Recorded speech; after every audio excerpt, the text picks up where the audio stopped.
భారత్ తొలి bullet project మొదటి దశ పనులు వడివడిగా జరుగుతున్నాయి. కేంద్ర రైల్వే శాఖ మంత్రి అశ్విని వైష్ణవ్ శుక్రవారం ముంబైలో టన్నెల్ పనుల్ని ప్రారంభించారు. ముంబైలోని విక్రోలీలో పనుల పరిశీలన అనంతరం ఆయన ప్రాజెక్టు విశేషాలు వివరించారు.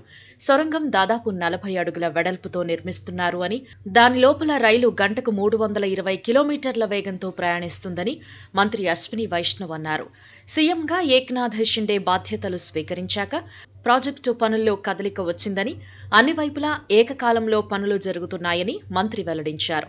ఇది భారతదేశపు మొట్టమొదటి హైస్పీడ్ కారిడార్ ప్రాజెక్టుగా నిలవనుందని వివరించారు. తొలి దశ 2026 జూలై ఆగస్టు మధ్యలో సూరత్ బెలిమోరా మధ్య అందుబాటులోకి వస్తుందని స్పష్టం చేశారు. ఈ రైల్వేలో షింకన్సైన్ టెక్నాలజీ ఉపయోగిస్తున్నామని, ఇది ప్రపంచంలోని అత్యంత సురక్షితమైన వ్యవస్థల్లో ఒకటని వైష్ణవ్ వెల్లడించారు.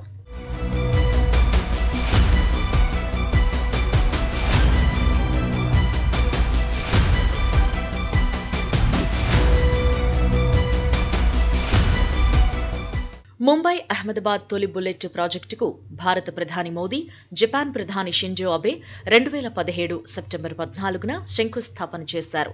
ఈ ప్రాజెక్టుకి Mumbai Ahmedabad high speed rail corridor అని పేరు పెట్టారు.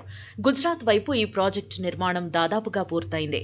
మొత్తం 1.10 లక్షల కోట్ల రూపాయల వ్యయంతో ఈ ప్రాజెక్టును నిర్మిస్తున్నారు. నిజానికి దీనిని 2022 నాటికే పూర్తి చేయాలని అనుకున్నారు. కానీ భూసేకరణలో ఆటంకాలు రావడంతో ఆలస్యమైంది. ఈ రైలు కారిడార్ పొడవు 508.17 కిలోమీటర్లు.